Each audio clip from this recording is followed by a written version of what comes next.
سکندر کو اس کے ہوٹل چھوڑنے کے بعد وہ سیدھی گھر آ گئی تھی۔ ایور فیرمی پر اس کا اپنا خوبصورت اپارٹمنٹ تھا۔ خوبصورت رہائشی عمارتوں کے بیچ کشادہ سڑک پر یہ ایک 4 منزلہ عمارت تھی جس کی تیسری منزل پر اس کا اپارٹمنٹ تھا۔ بیسمنٹ میں مکینوں کے لیے پارکنگ ایریا تھا، جبکہ گراؤنڈ فلور سے لے کر چوتھی منزل تک ہر فلور پر بس ایک ایک اپارٹمنٹ تھا۔ تمام اپارٹمنٹس کشادہ اور خوبصورت تھے۔ 5 سال پہلے اس کے پاپا نے اپنی کچھ پراپرٹی ان دونوں بہنوں میں برابر برابر تقسیم کی تھی۔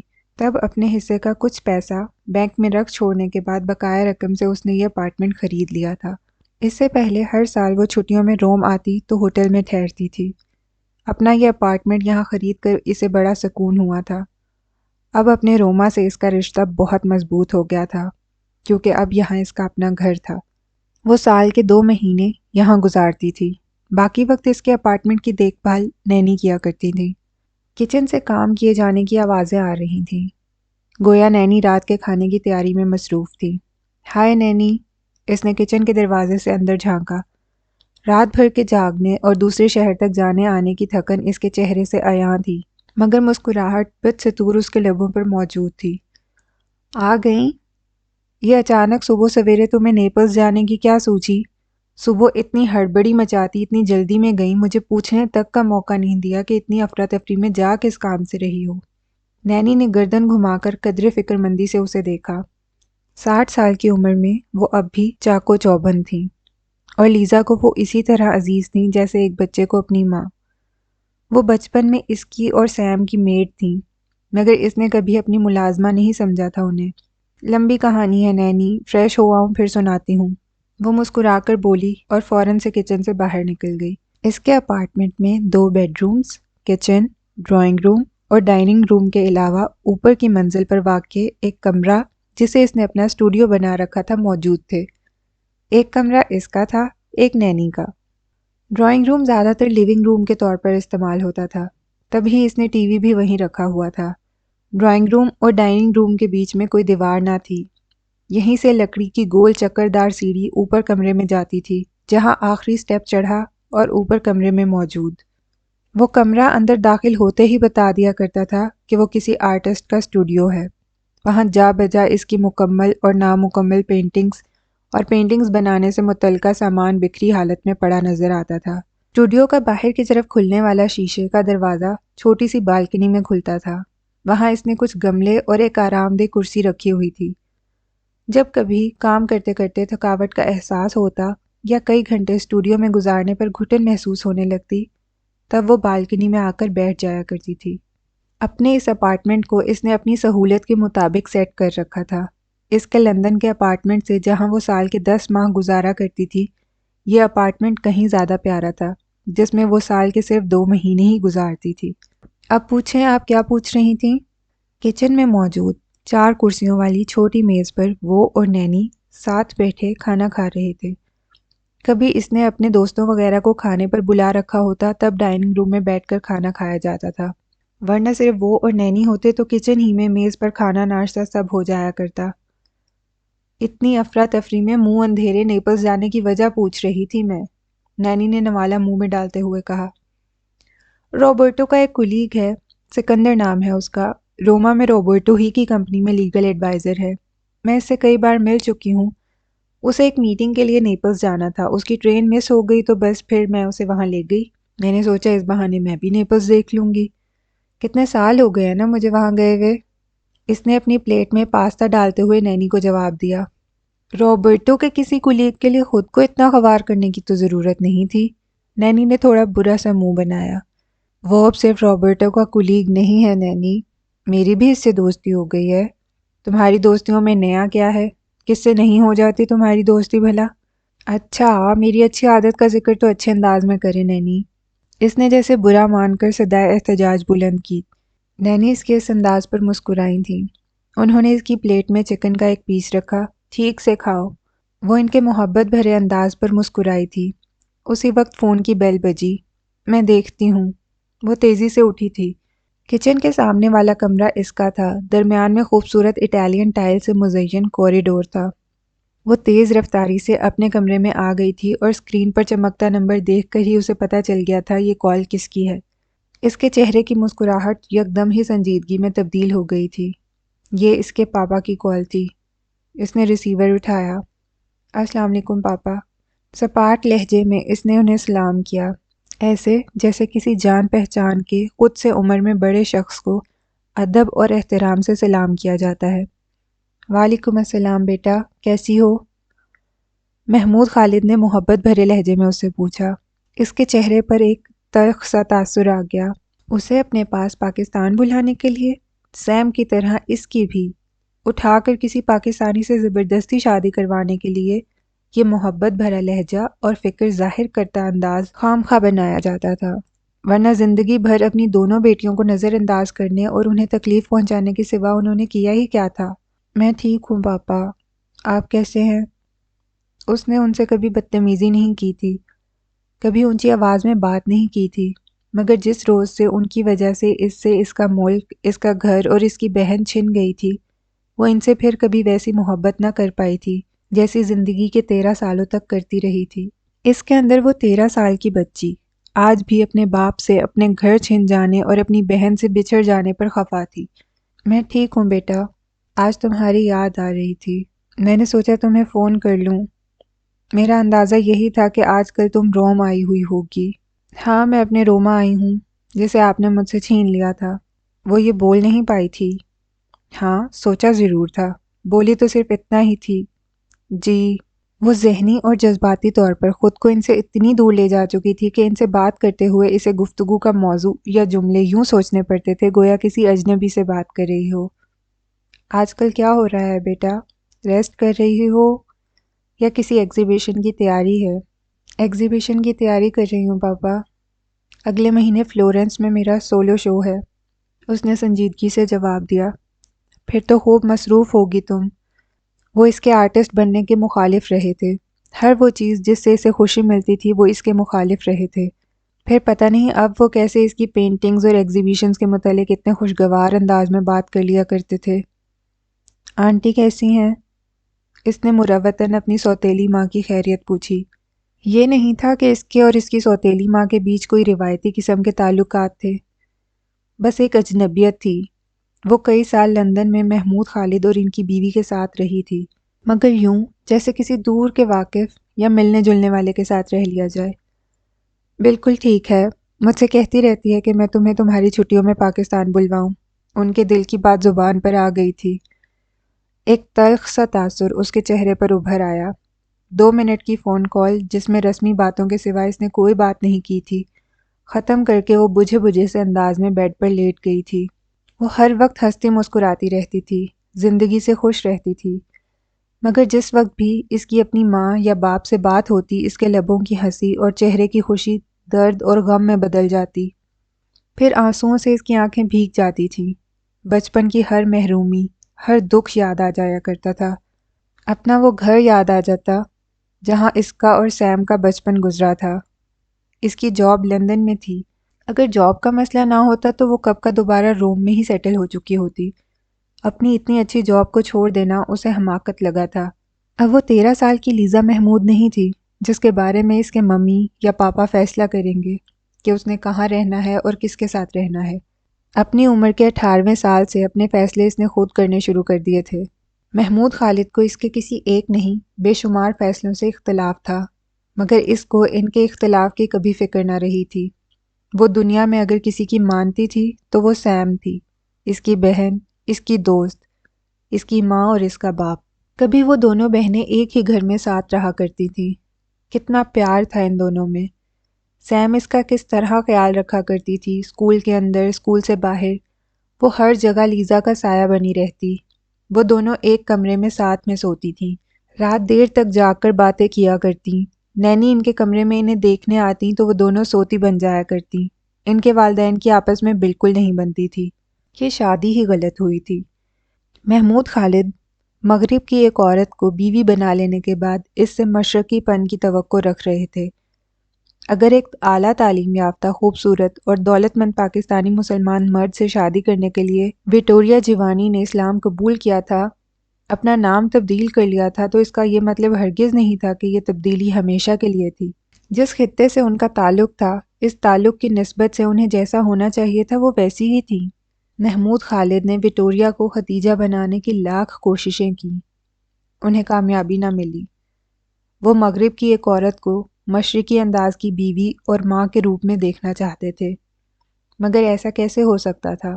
وکٹوریہ نے اسے اور سیم کو صرف پیدا کیا تھا، اس کے علاوہ بحیثیت ایک ماں کے ان کا ان دونوں سے کبھی کوئی تعلق نہیں رہا تھا۔ اوپر تلے کی چھوٹی چھوٹی بچیاں گھر پر آیا کے رحم و کرم پر ہوتیں، اور ان کی اٹیلین ماں رات گئے پارٹیز اٹینڈ کر کے گھر واپس آیا کرتی تھی۔ لیزا ماں اور باپ دونوں کی جانب سے نظر انداز کی گئی تھی، جبکہ سیم اس معاملے میں اس کے مقابلے میں نسبتاً یوں خوش قسمت رہی تھی کہ بچپن میں محمود خالد سیم سے بہت پیار کرتے تھے۔ سیم شکل و صورت اور ذہانت میں بالکل محمود خالد جیسی تھی، جبکہ لیزا دکھتی بھی وکٹوریہ کی طرح تھی اور ذہنی صلاحیتیں اور قابلیت بھی اس میں اپنے باپ جیسی نہ تھیں۔ وہ کبھی ماں کی توجہ پا سکی نہ باپ کی۔ اسے توجہ، پیار اور محبت اگر کہیں سے ملی تو سیم کے پاس سے۔ سیم بے تحاشا خوبصورت تھی، بے پناہ ذہین، پر اعتماد اور غیر معمولی صلاحیتوں کی حامل، جبکہ وہ سیم کے مقابلے میں ہر چیز میں متوسط درجے کی رہی تھی۔ پڑھائی میں بری نہیں تھی، اچھی تھی، پر سیم کی طرح پوزیشن ہولڈر اور گولڈ میڈلسٹ کبھی نہیں رہی تھی۔ اسکول میں سب اسے سیم کی وجہ سے پہچانا کرتے تھے، وہ سیم پر فخر کیا کرتی تھی، اپنی اس بے تحاشا حسین اور ذہین بہن پر اسے ناز ہوتا تھا۔ دوسری جانب سیم اسے اس کے آرٹ کے حوالے سے سراہتی رہتی تھی کہ اس میں پینٹنگ کی خداداد صلاحیت ہے اور وہ بڑی ہو کر ایک کامیاب آرٹسٹ بن سکتی ہے۔ اسے بچپن میں ہی یہ اعتماد سیم نے دیا تھا۔ جو ذمہ داریاں ماں باپ کی ہوتی ہیں اس کے لیے تو وہ ذمہ داریاں بھی سیم نے ہی نبھائی تھیں۔ اس کی ہمت بڑھانا، اس کی پرواہ کرنا، ہر مشکل میں اس کے ساتھ کھڑے ہونا اور اس سے بے حد بے حساب پیار کرنا۔ اسے آج بھی وہ دن اچھی طرح یاد تھا جب وکٹوریہ اور محمود خالد باضابطہ طور پر علیحدہ ہو گئے تھے۔ محمود خالد نے اپنی پوسٹنگ لندن کروا لی تھی، وہ اسے اپنے ساتھ لے کر لندن جا رہے تھے، جبکہ وکٹوریہ اور محمود کے مابین طے شدہ معاہدے کے تحت سیم کو وکٹوریہ کے ساتھ رہنا تھا۔ وہ اور سیم ایک دوسرے سے لپٹ کر بہت روئی تھیں۔ آخری رات جو انہوں نے اپنے گھر میں گزاری تھی ساتھ، وہ ساری رات ہی روتی رہی تھیں۔ سیم روتی بھی رہی تھی اور اسے پیار کر کے یہ بھی سمجھاتی رہی تھی کہ ان دونوں بہنوں کو کوئی کبھی بھی جدا نہیں کر سکتا۔ الگ ممی پاپا ہو رہے ہیں لیز، ہم دونوں نہیں، ہمیں کوئی بھی الگ نہیں کر سکتا۔ میں ابھی 14 سال کی ہوں، صرف 4 سال رک جاؤ، 18 کی ہو جاؤں، پھر دیکھنا تم سے ملنے میں جب دل چاہے گا آیا کروں گی، پھر نہ ممی مجھے روک سکیں گی تم سے ملنے سے، اور نہ ہی تمہارے پاس آنے سے مجھے پاپا روک سکیں گے۔ پھر وہ محمود خالد کے ساتھ لندن آ گئی تھی، اور سیم وکٹوریہ کے ساتھ اٹلی میں ہی رہی تھی۔ محمود خالد سے شادی کے لیے جو ان کی ماں نے ظاہری طور پر اپنا مذہب تبدیل کیا تھا، اسے ترک کر کے وہ واپس اپنے اصل مذہب پر چلی گئی تھیں۔ وہ ختیجہ سے پھر وکٹوریہ ہو گئی تھی۔ طلاق کے فوراً بعد ہی انہوں نے اس فرینچ فیشن ڈیزائنر سے شادی کر لی تھی جو ان کی اور محمود خالد کی طلاق کی وجہ بنا تھا۔ وہ ایک مشہور فیشن ڈیزائنر اور عرب پتی تھا۔ گویا محمود خالد سے طلاق لے کر وکٹوریہ نے کوئی گھاٹے کا سودا نہیں کیا تھا۔ ان کا شوہر دنیا بھر کے فیشن اور ڈیزائن کے دارالحکومت سمجھے جانے والے شہر میلان میں رہتا تھا، سو شادی کر کے وہ اس کے ساتھ میلان چلی گئی تھیں۔ سیم بھی ان کے ساتھ چلے گئی۔ سیم روم میں تھی تو اس کا اپنے روما سے ایک رابطہ تو تھا، وہ میلان چلی گئی تو روما سے جیسے ناتا ٹوٹتا محسوس ہوا۔ محمود خالد کی ملازمت شاندار تھی، سو لندن میں بھی ان کے گھر میں وہی ٹھاٹ باٹ اور عیش و آرام تھے جو روم میں تھے، مگر وہ وہاں کبھی ایک پل بھی دل سے خوش نہ رہ سکی تھی۔ وہ نہ اس کو اپنا گھر سمجھتی تھی، نہ لندن کی سڑکیں اور گلیاں کبھی اسے اپنا بنا سکیں۔ اس کا دل تو وہیں اس کے روما میں سیم کے ساتھ اور اس کے مشترکہ کمرے میں ہی رہ گیا تھا۔ سیم میلان میں پڑھ رہی تھی اور وہ لندن میں۔ سیم کے تعلیمی اخراجات اور دیگر اخراجات کے لیے محمود خالد اسے باقاعدہ رقم بھجواتے تھے، سو سیم کی تعلیم پہلے ہی کی طرح بہت اچھی ہو رہی تھی۔ وہ اسی طرح کامیابیوں کے جھنڈے گاڑ رہی تھی، ورنہ شاید وکٹوریہ کا فرینچ شوہر نکولس سوتیلی بیٹی کی شاندار تعلیم کے راستے میں رکاوٹ ڈالتا۔ وہ سوتیلی بیٹی پر اپنا کوئی پیسہ خرچ کرنے پر آمادہ نہ تھا۔ اس کا رویہ سیم کے ساتھ کوئی بہت دوستانہ نہ تھا۔ سیم فون پر بات ہونے پر اسے بتایا کرتی تھی کہ نکولس بیوی کے ساتھ جہیز کے طور پر ملی اس بیٹی کو صرف اور صرف ایک بوجھ سمجھتا ہے۔ لیزا سیم کے لیے کوڑا کرتی تھی کہ وہ خود باپ کے ساتھ لندن میں عالی شان زندگی گزار رہی ہے، اور سیم ماں کی شفقت اور محبت سے محروم سوتیلے باپ کی تلخ نگاہوں اور کڑوی باتوں کے بیچ انتہائی مشکل زندگی گزار رہی تھی۔ وہ تو سیم تھی جو بہت بہادر اور پر اعتماد تھی، تبھی ان تمام حالات سے سمجھوتا کر گئی۔ اگر سیم کی جگہ وہ خود ہوتی تو کبھی ان حالات کا سامنا نہ کر پاتی۔ وہ 16 سال کی تھی اور سیم 17 کی، جب ایک رات نشے کی حالت میں نکولس سیم کے کمرے میں آ دھمکا تھا، مگر اس کے شور مچا دینے پر وہ اپنے ارادوں میں کامیاب نہ ہو سکا تھا۔ اسے جب یہ بات پتہ چلی تو وہ بلک بلک کر رو پڑی تھی۔ اس کی نازوں پلی بہن کس آزمائش میں گر گئی تھی۔ اسے اس روز اپنے ماں اور باپ دونوں سے شدید ترین نفرت محسوس ہوئی تھی۔ وہ ان دونوں کو زندگی بھر معاف نہیں کرے گی۔ ان دونوں بہنوں کا کیا قصور تھا جو انہیں ایک دوسرے سے جدا کیا گیا؟ اس کے باپ نے ایک بیٹی کو گھر کا عیش اور آرام اور تحفظ دے دیا تو دوسری بیٹی کو سوتیلے باپ کے رحم و کرم پہ چھوڑ دیا۔ وہ اس واقعے کے بعد اپنے پاپا سے ہمیشہ ہمیشہ کے لیے دور ہو گئی تھی۔ سیم اس واقعے کے بعد ہاسٹل شفٹ ہو گئی تھی۔ وکٹوریا بجائے اپنے بد کردار شوہر کو برا سمجھنے کے سیم کے خلاف ہو گئی تھی، اور باپ نے اس واقعے کے بعد ایسی کوئی عملی کوشش نہ کی تھی کہ سیم کو اپنے پاس بلوا لیتے۔ وہ میلان میں ہاسٹل میں رہ کر اپنے تعلیمی مدارج طے کر رہی تھی، اور پہلے ہی کی طرح اب بھی سال میں ایک مرتبہ چھٹیوں میں محمود خالد اسے اپنے پاس لندن بلوا لیا کرتے تھے۔ سال بھر میں وہ واحد موقع ہوتا تھا جب وہ دونوں بہنیں ایک دوسرے سے مل پاتی تھیں، ورنہ تو وہ صرف فون پر ہی ایک دوسرے کی آواز سن پاتی تھیں۔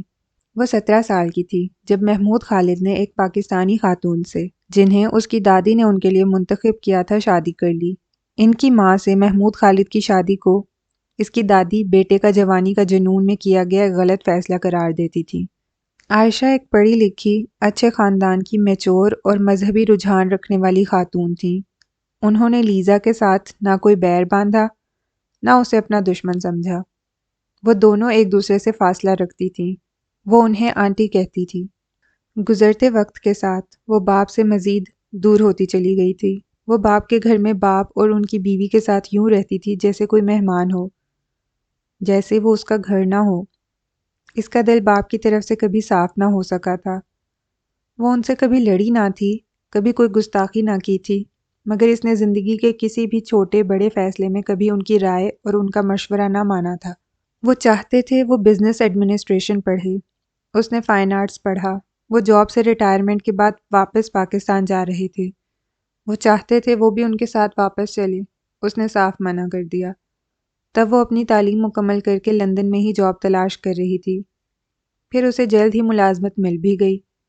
محمود خالد نے اسے ساتھ لے جانے کی کوشش میں ناکام ہو جانے کے بعد اپنی بیوی عائشہ کے ساتھ پاکستان چلے گئے۔ اس اکیلی کے لیے وہ گھر بہت بڑا تھا، سو اس نے اپنے لیے ایک چھوٹا اور اپنی مرضی کے مطابق اپارٹمنٹ لے لیا۔ وہ اپنے فیصلے پر پوری طرح مطمئن تھی۔ وہ کیوں وہ کام کرے جو محمود خالد اس سے کہہ رہے ہیں؟ اس کے اور سیم کے بچپن میں انہوں نے اور وکٹوریا نے ان دونوں بہنوں کی پرواہ کی تھی جو آج وہ ان کی پرواہ کرے۔ وہ پچھلے 5 سالوں سے لندن میں تنہا رہ رہی تھی۔ محمود خالد کی آج بھی یہی خواہش تھی کہ وہ ان کے پاس آ جائے۔ وہ اس کی شادی کسی پاکستانی لڑکے سے کرانا چاہتے تھے۔ وہ 27 سال کی ہو گئی تھی۔ اس کی شادی اب ہو جانی چاہیے تھی، مگر وہ شادی اپنی مرضی سے کرنا چاہتی تھی، اور کم از کم کسی پاکستانی سے تو ہرگز نہیں۔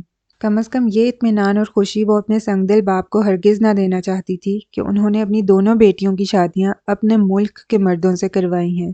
ساری زندگی پاکستان سے باہر گزار کر بھی وہ زندگی بھر اندر سے پاکستانی ہی رہے تھے۔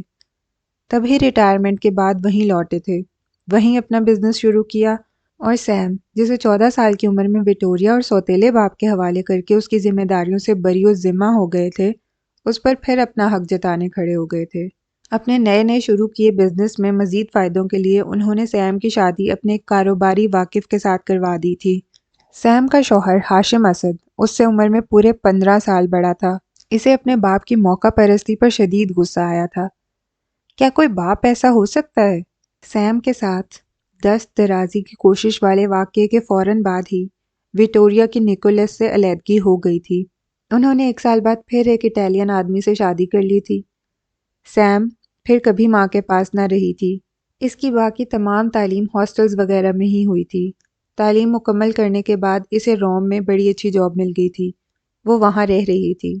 وہ چھٹیوں میں چند ہفتوں کے لیے محمود خالد کے پاس پاکستان گئی تھی۔ وہیں محمود خالد کے کاروباری دوست ہاشم اسد کی نگاہ سیم پر آ کر ٹھہری۔ وہ اپنی پہلی بیوی کو طلاق دے چکا تھا۔ روپیہ پیسہ بے شک اس کے پاس بہت تھا۔ دولت کی ریل پیل تھی۔ پرسنالٹی بھی اچھی تھی، مگر اس کی شہزادی جیسی بہن کی شادی ایک شادی شدہ مرد سے، جو اس سے عمر میں بھی 15 سال بڑا تھا اور جس سے وہ بالکل بھی محبت نہ کرتی تھی، کس طرح کروائی جا سکتی تھی؟ لیزا نے سیم کو بہت سمجھایا تھا کہ وہ یہ شادی نہ کرے، وہ پاپا کو چھوڑ کر واپس اٹلی چلی جائے، مگر سیم نے روتے ہوئے اسے یہ سمجھایا تھا کہ اس کے لیے یہ شادی کرنا بہت ضروری ہے۔ اگر اس نے شادی سے انکار کیا تو پاپا کو بزنس میں بہت بڑا لاس ہو جائے گا۔ جو نیا پروجیکٹ شروع کرنے جا رہے تھے اس کے لیے انہوں نے ہاشم سے قرض لے رکھا تھا، اور وہ قرض معمولی نہیں تھا، ایک بہت بڑی رقم تھی۔ ہونے دو پاپا کو لاس، ختم ہو جانے دو ان کا بزنس، وہ زندگی بھر تمہاری خوشیوں اور سکون کا گلا گھونٹتے آئے ہیں سیم۔ میں اس بار انہیں تمہاری زندگی تباہ نہیں کرنے دوں گی۔ وہ روتے ہوئے چلائی تھی، مگر اپنی چیخ و پکار کے باوجود بھی سیم کو بچا نہیں پائی تھی۔ سیم کی شادی ہاشم اسد کے ساتھ ہو گئی تھی۔ سیم کی شادی والے دن وہ لندن میں اپنے اپارٹمنٹ میں خود کو بند کر کے سارا دن روتی رہی تھی۔ وہاں اس کے پاپا کے ملک میں انہی کا ایک ہم وطن اس کی بہن کی خوشیوں کو اجاڑنے جا رہا تھا۔ دلہن بنی سیم نے اسے کراچی سے نکاح کرنے سے کچھ دیر قبل فون کیا تھا۔ وہ بڑی بہادر لڑکی تھی، وہ الٹا اسے حوصلہ دے رہی تھی۔ لیز، میں خوش رہوں گی، ہاشم اچھے آدمی ہیں، تم میری فکر کیوں کرتی ہو؟ اپنے سے 15 سال بڑے شادی شدہ اور طلاق یافتہ شخص جس کے ساتھ تمہیں زبردستی باندھا جا رہا ہے، تم اس کے ساتھ خوش رہو گی سیم؟ وہ جواباً پھوٹ پھوٹ کر روتے ہوئے بولی تھی۔ میں پاپا کو اس ظلم کے لیے کبھی معاف نہیں کروں گی سیم، میں تمہاری زندگی کی خوشیاں چھیننے پر انہیں کبھی بھی معاف نہیں کروں گی، وہ زار و قطار روتے ہوئے بولی تھی۔ اور پھر واقعی وہ محمود خالد کو کبھی معاف نہیں کر سکی تھی۔ باپ سے بات کر کے جیسے سب کچھ پھر سے یاد آ گیا تھا۔ وہ سیم کو یاد کرتے ہوئے اس کے ساتھ ہوئے ظلم اور زیادتی کو سوچ کر افسردہ ہوئی تھی اور بھیگی پلکوں کے ساتھ سو گئی تھی۔ اور یہ خوب کمال بات تھی کہ صبح سویرے اس کی آنکھ کھلی ہی سیم کے فون سے تھی۔ ہمیشہ کی طرح پھر یہی ہوا تھا کہ ادھر اس نے دل سے سیم کو یاد کیا، ادھر سیم موجود ہوئی، یا فون پر یا روبرو۔ سیم کی آواز سنتے ہی رات کی ساری اداسی اور دکھ پل بھر میں رخصت ہو گیا تھا۔ Same, I love you so مچ، اس نے بے اختیار اس کی آواز سنتے ہی کہا تھا۔ ہیں، خیریت تو ہے سس؟ میرے ہیلو کا جواب اس قدر رومانٹک؟ سیم حسب عادت خوشگوار موڈ میں تھی۔ پتہ ہے میں رات تمہیں سوچتے ہوئے سوئی تھی اور ابھی میری آنکھ تمہارے فون سے کھلی ہے، وہ بیڈ پر اٹھ کر بیٹھتے ہوئے محبت بھرے لہجے میں بولی۔ سیم سے بات کر لینے کے بعد اب اس کا بگڑا ہوا موڈ ٹھیک ہو ہی جانا تھا۔ سیم اس سے بات کرتے ہوئے کبھی اپنی شادی شدہ زندگی کے دکھڑے نہیں سناتی تھی۔ وہ اس طرح ظاہر کرتی تھی گویا اپنی شادی سے خوش ہو، مگر وہ صرف بہنیں نہیں تھیں، سہیلیاں بھی تھیں، اور وہ جانتی تھی سیم نے زندگی کے ساتھ سمجھوتا کر لیا تھا۔ اس رشتے کو بہت اچھی طرح نبھا بھی رہی تھی، مگر وہ دل سے خوش نہیں تھی۔ کبھی باتوں باتوں میں غیر اختیاری طور پر سیم کے منہ سے کچھ ایسا نکل جاتا جو اسے یاد دلا دیتا کہ سیم نے اپنی خوشیوں اور خواہشات کا گلا گھونٹ کر سمجھوتے کی زندگی کو اپنا لیا ہے، صرف اور صرف باپ کی خوشی کی خاطر۔ سیم اس سے بات کرتے ہوئے نہ خود کوئی اداسی ظاہر کرتی تھی، نہ اسے اداس رہنے دیتی تھی۔ وہ ان دنوں دفتری کام سے ترکی آئی ہوئی تھی اور اس کے پاس اسے سنانے کے لیے وہاں کے بہت سے دلچسپ قصے تھے۔ شادی کے بعد سیم نے ہاشم کی خواہش پر اس کی کمپنی کو جوائن کر لیا تھا۔ شکر تھا کہ سیم جیسی غیر معمولی صلاحیتوں کی حامل لڑکی کو ہاشم نے گھر بیٹھنے پر مجبور نہیں کیا تھا۔ سیم سے بات کر لینے کے بعد وہ خود کو بے حد ہلکا پھلکا محسوس کر رہی تھی۔ وہ اپنے آفس میں بیٹھا لیپ ٹاپ پر کچھ کام کر رہا تھا، تبھی اس کے موبائل پر کال آئی۔ کال کرنے والی شخصیت کے نام کو قدرے تعجب سے دیکھتے ہوئے اس نے کال ریسیو کی۔ ہیلو، اس کے ہیلو میں ہلکی سی اجنبیت موجود تھی۔ چاؤ سکندر، لیزا خوشگوار موڈ میں بولی۔ جواباً وہ خاموش رہا تھا۔ اسے سمجھ نہیں آ رہا تھا لیزا نے اسے کیوں فون کیا تھا۔ کہاں گم ہو گئے؟ کیا یادداشت کھو گئی ہے؟ میں لیزا ہوں۔ وہ اس کی خاموشی پر جیسے حیران ہو کر بولی تھی۔ میں تمہیں پہچان گیا ہوں لیزا، میرے پاس تمہارا نمبر سیو ہے۔ وہ قدرے سنجیدگی سے بولا۔ نمبر تو سیو ہے، پہچان بھی گئے ہو، مگر لگتا ہے یہ بھول گئے ہو کہ کل ہماری آخری بات یہ ہوئی تھی کہ اب ہم دونوں دوست بن گئے ہیں۔ وہ اپنے اسی خوشگوار دوستانہ انداز میں بول رہی تھی۔ مجھے یہ بات بھی یاد ہے۔ اس بار وہ ہلکا سا مسکرایا اور کرسی کی پشت سے ٹیک لگا لی تھی۔ شکر تمہیں میں بھی یاد ہوں، میری دوستی بھی یاد ہے، ورنہ تمہارے اجنبی سے ہیلو سے میں تو ڈر ہی گئی تھی۔ خیر اس بات کو چھوڑو، یہ بتاؤ تمہاری طبیعت اب کیسی ہے؟ میں ٹھیک ہوں، اس نے قدرے حیرانی سے اپنی خیریت بتائی۔ کیا اس نے یہ پوچھنے کے لیے فون کیا تھا؟ کل آمنہ سے بات کرنے کے بعد وہ کافی دکھی ہو گیا تھا۔ 10 سے 15 منٹ کی گفتگو کے بعد وہ پھر سے جیسے دکھ کے سمندر میں اتر گیا تھا۔ ایسا بہت کچھ یاد آ گیا تھا جس نے اس کی طبیعت کو پھر سے بوجھل کر دیا۔ آواز سے تو ٹھیک ابھی بھی نہیں لگ رہے، وہ دوستانہ سی فکر مندی کے ساتھ بولی۔ میں نے ایک پروگرام بنایا ہے، اس سے تمہارا موڈ اور تمہاری طبیعت دونوں بہت اچھے ہو جائیں گے۔ تم آج شام بزی تو نہیں ہونا؟ لیزا کے سوال کے جواب میں وہ فوراً بولا۔ میں بزی تو نہیں ہوں، مگر مجھے بزی نہیں ہونا، بس پھر ڈن ہو گیا۔ میں تمہارے آفس آف ٹائم ہونے پر تمہیں لینے آؤں گی۔ شام کے وقت روما میں سیاحوں کے لیے جو خاص اور پرکشش مقامات ہیں وہ تو تمہیں دیکھنے میں اتنا مزہ نہیں آئے گا، ان کے لیے ہم کسی دن کے ٹائم نکلیں گے۔ آج میں تمہیں اسپینش سٹیپس لے کر چلوں گی۔ شام کے وقت وہ جگہ تمہیں بہت اچھی لگے گی۔ اسے اس کی گائیڈ کس نے بنایا تھا؟ کم از کم اس نے تو ایسی کوئی خواہش ظاہر نہیں کی تھی کہ وہ روم گھومنا چاہتا ہے۔ تمہارا شکریہ لیزا، مگر میرا کہیں بھی گھومنے پھرنے کا، وہ شائستگی کے ساتھ اسے منع کرنا چاہ رہا تھا۔ تمہارا موڈ نہیں ہے مگر میرا موڈ ہے تمہیں اپنا روما دکھانے کا۔ میں تو کل تم سے یہ سن کر حیران رہ گئی کہ تم نے اتنے دنوں میں ابھی تک کوئی خاص جگہ نہیں دیکھی۔ میں جانتی ہوں یہ تمہاری رومن ہالیڈیز نہیں ہیں، تم یہاں آفس کے کام سے آئے ہو، مگر آفس سے بچ جانے والے ٹائم کو تم چھٹیوں کی طرح انجوائے کر سکتے ہو نا۔ میں تمہاری دوست بن گئی ہوں، بس میری بات مانو۔ آج روما کو ایک رومن لڑکی کے ساتھ اس کی نظر سے دیکھو۔ اسے مزید کچھ بھی کہنے کا موقع دیے بغیر لیزا نے فون بند کر دیا تھا۔ وہ اس لڑکی پر حیران تھا، آخر اسے اس میں اس درجے دلچسپی کس وجہ سے تھی؟ اس نے سوچ لیا تھا وہ آج آفس سے ٹائم ختم ہونے سے پہلے ہی اٹھ جائے گا۔ اس کا لیزا کے ساتھ کہیں بھی گھومنے پھرنے کا قطعاً کوئی موڈ نہ تھا۔ کل سے اتنی مدد لے چکنے کے بعد آج وہ اسے بدتمیزی اور بے مروتی سے منع نہیں کر سکتا تھا، اس لیے بہتر یہی تھا کہ پہلے ہی اپنے ہوٹل روانہ ہو جائے۔ مگر لیزا کو جیسے اس کے ارادے کی بھنک پہلے ہی پڑ گئی تھی۔ وہ آفس ٹائم ختم ہونے سے پہلے ہی اس کے آفس میں موجود تھی۔ وہ اپنی سیکرٹری کو ایک کانٹریکٹ ٹائپ کرنے کے لیے دے رہا تھا جب ریسیپشنسٹ نے انٹرکام پر اس کے لیے کسی لیزا محمود کے آنے کی اطلاع دی۔ اس کے ماتھے پر سلوٹیں پڑ گئی تھیں۔ انہیں اندر بھیج دیجیے۔ دفتر میں وہ اس کے علاوہ اور کہہ بھی کیا سکتا تھا؟ سیکرٹری اس کے آفس سے نکل رہی تھی جب وہ ہنستی مسکراتی اندر داخل ہوئی۔ اس نے میرون کلر جارجٹ کے پرنٹڈ ڈھیلے سے بلاؤز کے ساتھ آف وائٹ ٹراؤزر پہن رکھا تھا۔ پیروں میں اونچی ایڑی والے آف وائٹ سینڈلز تھے اور بال کھلے ہوئے تھے۔ جس طرح تمام اٹالین عورتیں اور لڑکیاں ہر وقت موقع اور موسم کے لحاظ سے میک اپ کیے رکھتی تھیں، اسی طرح اس نے بھی شام کے وقت کے لحاظ سے لائٹ سا میک اپ کر رکھا تھا۔ ناخنوں پر نیل پالش بھی سجی تھی اور اس کے ڈیزائنر گلاسز ہمیشہ کی طرح اس کی شخصیت کے وقار کو بڑھا رہے تھے۔ اس نے ایک نظر میں سر سے پاؤں تک اس لڑکی کو بغور دیکھا۔ اس میں ایسی کوئی کمی نہ تھی کہ اسے لوگوں کے پیچھے بھاگنا پڑتا۔ ایک سے بڑھ کر ایک مرد اس کی رفاقت کی تمنا کر سکتا تھا۔ پھر اس لڑکی کے ساتھ مسئلہ کیا تھا؟ چاؤ سینیور سکندر، وہ اس کی میز کے سامنے آتے ہوئے بولی۔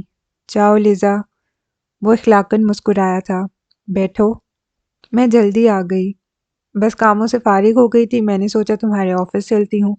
اگر ابھی تم بزی ہو تو میں تمہارا انتظار کر لوں گی، ویسے تم بزی لگ تو نہیں رہے، وہ کرسی پر بیٹھتے ہوئے بولی۔ اب وہ کیا بتاتا کہ اس سے بچنے کے لیے وہ آفس سے اٹھنے کو پر تول ہی رہا تھا۔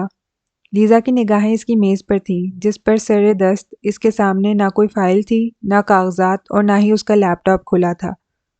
ہاں بس کام ختم ہو ہی گیا تھا، وہ قدرے سنجیدگی سے بولا۔ چلیں پھر؟ لیزا نے فوراً اس سے پوچھا۔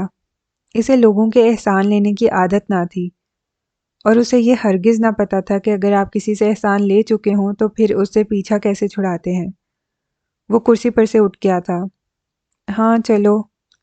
وہ اس کے دفتر اسے لینے آ چکی تھی، اس کے اسے نیپلز لے کر جانے اور واپس لانے کے احسان کے بدلے اسے اور کیا کیا کچھ اپنی مرضی کے خلاف برداشت کرنا تھا، وہ فی الحال سمجھنے سے قاصر تھا۔ وہ لیزا کے ساتھ دفتر سے نکل آیا اور اس کی گاڑی میں بیٹھ گیا۔ وہ بغیر اپنی مرضی اور خواہش کے اس کے ساتھ جا رہا تھا۔ انہیں باربرینی سے سٹیپس تک پہنچنے میں زیادہ وقت نہیں لگا تھا۔ قدیم آرکیٹیکچر والی بلڈنگز کے درمیان گھرے اسپینش سٹیپس کے سامنے وہ دونوں کھڑے تھے۔ شام کا وقت ہونے کے سبب وہاں سیاحوں کا رش تھا۔ تاریخی اہمیت کی حامل، ہسٹری میں شغف رکھنے والوں کے لیے جادوئی سا تاثر رکھتی یہ چوڑی اور کشادہ سیڑھیاں بہت دور سے کھڑے ہو کر دیکھنے پر بھی نظر آتی تھیں۔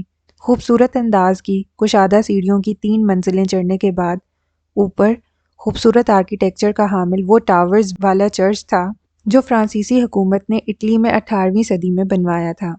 سٹیپس کے بالکل سامنے سڑک پر برنینی کا بنایا مشہور بارکیچا فاؤنٹین تھا جو دیکھنے میں ایک کشتی جیسا نظر آتا تھا، گویا سیڑھیاں چڑھنے سے پہلے بالکل سامنے کشتی سے مشابہت رکھتا خوبصورت اور تاریخی فوارہ تھا، اور ڈھیر سارے سٹیپس چڑھ کر بالکل اوپر پہنچ جائیں تو وہ خوبصورت میناروں والا چرچ دیکھنے والے کو اپنے آرکیٹیکچر سے مبہوت کر دیا کرتا تھا۔ موسم بہار سے لے کر گرمیوں کے موسم تک یہ جگہ سیاحوں کے ساتھ ساتھ روم کے مقامی لوگوں کی بھی آماجگاہ بن جایا کرتی تھی۔ ان مہینوں کے دوران ان سیڑھیوں کو خوبصورت پھولوں سے سجا بھی دیا جاتا تھا۔ اس وقت بھی اسے سیڑھیوں کے دائیں جانب پہلے زینے سے لے کر اوپر تک جاتے ڈھیر سارے خوش رنگ و خوبصورت پھول سجے نظر آ رہے تھے۔ بہت سے لوگ ان سیڑھیوں پر بیٹھے تھے، بہت سے سیاح فاؤنٹین کے ارد گرد کھڑے تصویریں کھنچوا رہے تھے۔ کچھ سیڑھیاں چڑھ کر اوپر چرچ تک پہنچ جانا چاہتے تھے۔ اسے وہاں کچھ مقامی آرٹسٹ بھی کام کرتے نظر آ رہے تھے جو وہاں تفریح کے لیے آئے لوگوں کو ان کے پورٹریٹس بنا کر اسی وقت بیچ بھی رہے تھے۔ تمہیں پتہ ہے پیازا دی اسپانیا صدیوں سے شاعروں، ادیبوں، مصوروں، موسیقاروں اور آرکیٹیکٹس کی پسندیدہ جگہ رہی ہے۔ Byron, Shelley, Oscar Wilde, George Eliot, Henry James, Percy Keats, کس کس کے نام یاد آ جاتے ہیں اس جگہ کے ساتھ۔ شام ہو گئی، وزٹنگ آورز ختم ہو گئے ہیں، ورنہ میں تمہیں وہ گھر بھی ضرور دکھاتی جہاں کیٹس نے اپنی زندگی کے آخری دن گزارے تھے۔ اب اسے ایک میوزیم بنا دیا گیا ہے۔ اس نے اپنا کوٹ لیزا کی گاڑی میں چھوڑ دیا تھا، ٹائی کی نوٹ ڈھیلی کر رکھی تھی۔ وہ لیزا کی بات سن رہا تھا، مگر اس کی نگاہیں بے شمار سیڑھیوں اور اوپر دور سے نظر آتے چرچ پر تھیں۔ وہ دونوں سیڑھیوں کے پاس پہنچے۔ وہاں پہلے سٹیپس پر بیٹھی ایک لڑکی ایک اٹالین آرٹسٹ سے اپنا پورٹریٹ بنوا رہی تھی۔ وہاں چند اور آرٹسٹ بھی اسی طرح سیاحوں کے پورٹریٹس بناتے نظر آ رہے تھے۔ لیزا نے بھی اس کے ساتھ اس آرٹسٹ اور اس لڑکی کو دیکھا تھا۔ مصوروں کا یہاں کھڑے ہو کر لوگوں کو ان کے پورٹریٹس بنا کر دینا اس جگہ کی تاریخ کا حصہ ہے۔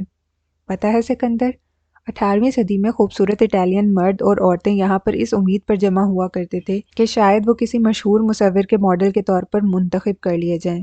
لیزا مسکرا کر اسے اس جگہ کے متعلق تمام معلومات اس طرح فراہم کر رہی تھی جیسے کوئی گائیڈ کسی سیاح کو۔ وہ جواباً چپ رہا تھا۔ اب تمہارا کیا موڈ ہے؟ تم نے سیڑھیاں چڑھ کر اوپر جانا ہے یا یہیں بیٹھنا ہے؟ سیڑھیوں کے پاس آ کر رکتے ہوئے لیزا نے اس سے پوچھا۔ اس کا موڈ تو سرے سے یہاں آنے ہی کا نہیں تھا، مگر اس کے کوئی جواب دینے سے قبل لیزا مزید بولی۔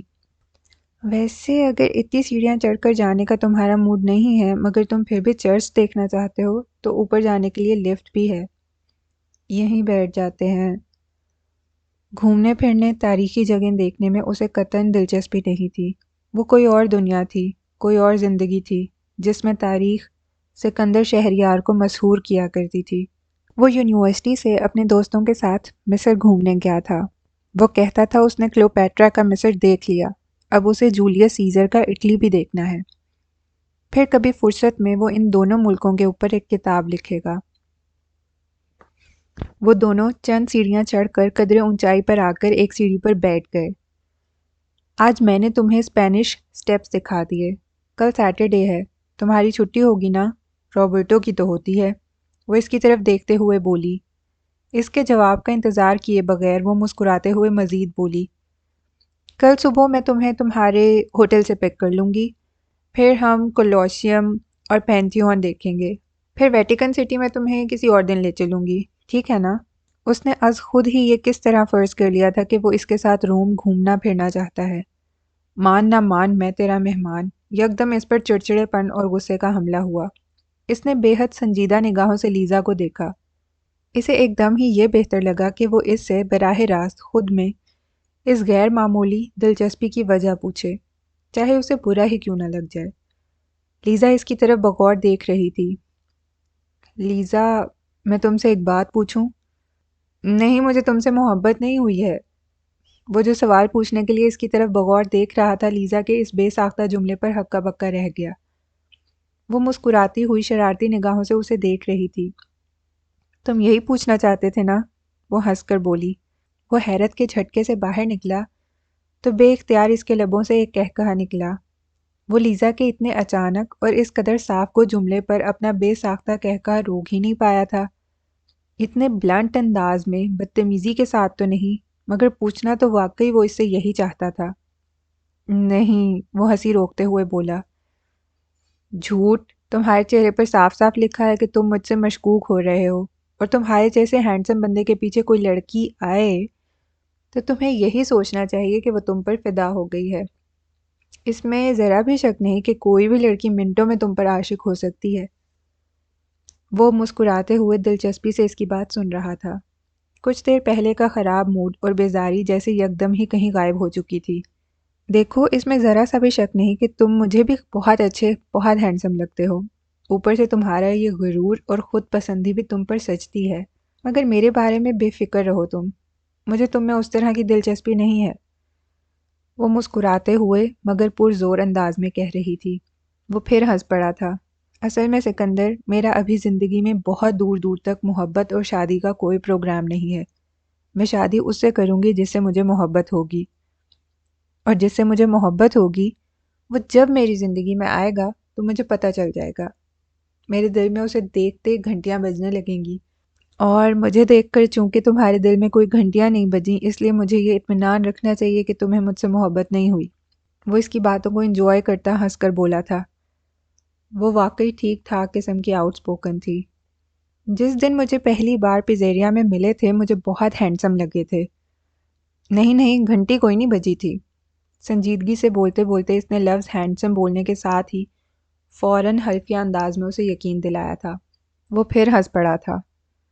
ہوا سے اڑتے اپنے بالوں کو ہاتھوں سے پیچھے کرتی وہ خود بھی مسکرا رہی تھی۔ اب میری بات کا کوئی اور مطلب مت نکالنا۔ مجھے تمہارا چہرہ، خاص طور پر تمہاری آنکھیں بہت پرکشش لگتی ہیں۔ تم سے پہلی بار مل کر ہی میرا دل چاہا تھا کہ میں تمہیں پینٹ کروں۔ میں تمہارا چہرہ پینٹ کرنا چاہتی ہوں سکندر، تمہاری اجازت سے۔ اس بار وہ قدرے سنجیدگی سے بولی۔ وہ خاموشی سے اسے دیکھ رہا تھا۔ کوئی اگر مجھے اچھا لگے اور میں اسے پینٹ کرنا چاہوں تو سیدھا سیدھا اس شخص سے جا کر پوچھ لیتی ہوں، اور ابھی تک ہر کسی نے بے تحاشا خوش ہوتے ہوئے مجھے خود کو پینٹ کرنے کی اجازت دی ہے۔ مگر تم جیسے مغرور بے نیاز بندے کے بارے میں مجھے یقین تھا کہ تم نے خوش تو کیا ہونا ہے، الٹا مجھے صاف صاف انکار کر دینا ہے، تو اس لیے مجھ سے دوستی کی جا رہی تھی۔ میں بلا وجہ یہ سمجھ رہا تھا کہ شاید تمہارے دل میں کوئی گھنٹی ونٹی بج رہی ہے۔ وہ اپنی عادت اور مزاج کے برخلاف اس کے ساتھ اس قدر باتیں کس طرح کر رہا ہے، وہ خود حیران تھا۔ اب اسے لیزا کی کمپنی بری نہیں لگ رہی تھی۔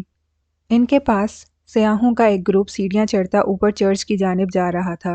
وہ مسکراتے ہوئے لیزا کی طرف دیکھ رہا تھا۔ وہ اتنا خوش کس بات پر ہے؟ آخر وہ ہنس کس بات پر رہا ہے؟ کیا سکندر شہریار کو خوش ہونے اور ہنسنے کا کوئی اختیار حاصل ہے؟ اس کے اندر خود سے شدید ترین نفرت میں مبتلا شخص نے یکدم ہی سوال کیا۔ لمحے بھر میں اس کے لبوں سے مسکراہٹ رخصت ہو گئی تھی۔ چہرے پر نرمی اور دوستانہ تاثر کی جگہ سختی اور سنجیدگی آ گئی۔ اس نے لیزا سے نظریں ہٹا کر سامنے فاؤنٹین کی طرف نگاہ کی۔ وہ یہاں سے فوراً واپس چلے جانا چاہتا تھا۔ لیزا اس کے اندر کی شکست تو ریخت سے انجان تھی۔ وہ اسی دوستانہ انداز میں اسے کہہ رہی تھی، مجھے بھوک لگ رہی ہے، چلو چل کر کچھ کھاتے ہیں۔ یہاں سیڑھیوں پر بیٹھ کر کھانے پینے کی بالکل اجازت نہیں ہے، ورنہ یہاں بیٹھ کر کھانے کا بڑا مزہ آنا تھا۔ میں واپس جانا چاہتا ہوں لیزا۔ وہ یکدم ہی سیڑھی پر سے اٹھ کھڑا ہوا تھا۔ کیوں بھائی اتنی جلدی کیوں؟ ابھی تو میں تمہیں…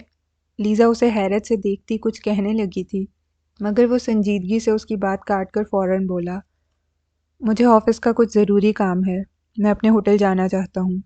وہ اب کہیں سے کچھ لمحے پہلے کا وہ ہنستا مسکراتا کہے لگاتا شخص نہیں لگ رہا تھا۔ اس کا قطعیت بھرا انداز دیکھ کر لیزا اٹھ کھڑی ہوئی۔ اس کے چہرے پر حیرت تھی، وہ جیسے سکندر کے موڈ کی یوں اچانک تبدیلی کو سمجھ نہیں پائی تھی۔